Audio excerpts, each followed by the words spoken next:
Méditons avec la communauté des disciples du Christ vivant en ce jeudi 8 février 2024, 5e semaine du temps ordinaire, année liturgique B. Évangile de Jésus-Christ selon saint Marc au chapitre 7, versets 24 à 30. En ce temps-là, Jésus partit et se rendit dans le territoire de Tyr. Il était entré dans une maison et il ne voulait pas qu'on le sache, mais il ne put rester inaperçu. Une femme entendit aussitôt parler de lui. Elle avait une petite fille possédée par un esprit impur. Elle vint se jeter à ses pieds.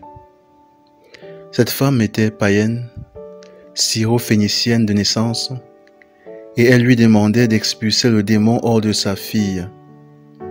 Il lui dit: « Laisse d'abord les enfants se rassasier, car il n'est pas bien de prendre le pain des enfants et de le jeter aux petits chiens. » Mais elle lui répliqua: « Seigneur, les petits chiens sous la table mangent bien les miettes des petits enfants. » Alors il lui dit: « À cause de cette parole, va, le démon est sorti de ta fille. » Elle rentra à la maison et elle trouva l'enfant étendu sur le lit.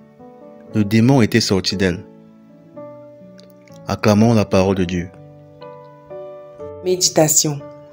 Frères et sœurs en Christ, que la grâce de notre Seigneur Jésus-Christ abonde dans chacune de nos vies. Ce matin, une femme qui n'est même pas juive donne une leçon à des générations de croyants sur la nécessité de persévérer jusqu'au bout dans la foi. En effet, la femme syro-phénicienne est dans une situation désespérée. Sa fille est possédée par un esprit impur et elle compte sur Jésus pour l'aider à la libérer. Malheureusement, elle n'est pas juive, elle n'a pas de relation avec Jésus et elle n'est même pas croyante. Pourtant, elle va insister auprès du Seigneur jusqu'à obtenir gain de cause. Cette femme a des qualités remarquables. Elle ne se laisse pas démonter par les remarques décourageantes de Jésus. Elle reste fixée sur son objectif.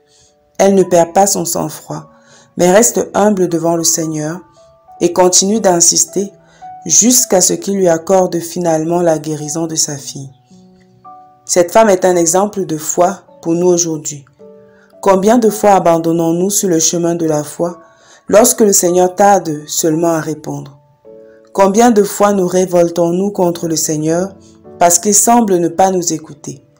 Combien de fois cherchons-nous d'autres solutions lorsque nous avons essayé une fois et le Seigneur Jésus ne nous a pas répondu? La persévérance est une preuve de foi. Nous faisons parfois face à des situations et le Seigneur en profite pour éprouver notre foi, pour nous aider à grandir dans cette foi. Nous ne devons pas abandonner à la première difficulté, mais nous battre pour cette situation difficile dans notre famille. Ne pas oublier notre objectif, ce que nous voulons obtenir du Seigneur.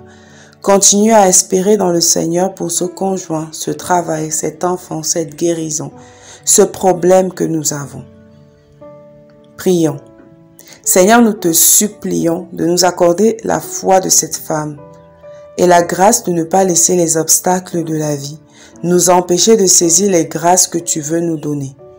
Intercession. Nous te prions pour tous les enfants malades qui n'ont pas la possibilité de voir un médecin. Accorde-leur la grâce de la guérison. Maman Marie, intercède pour nous. Exercice spirituel. Prions une dizaine de chapelets aujourd'hui pour les enfants malades dans le monde et pour un enfant malade autour de nous en particulier. Maman Marie, Mère de tous les enfants, aide-nous à prier aujourd'hui. Loué soit Jésus-Christ.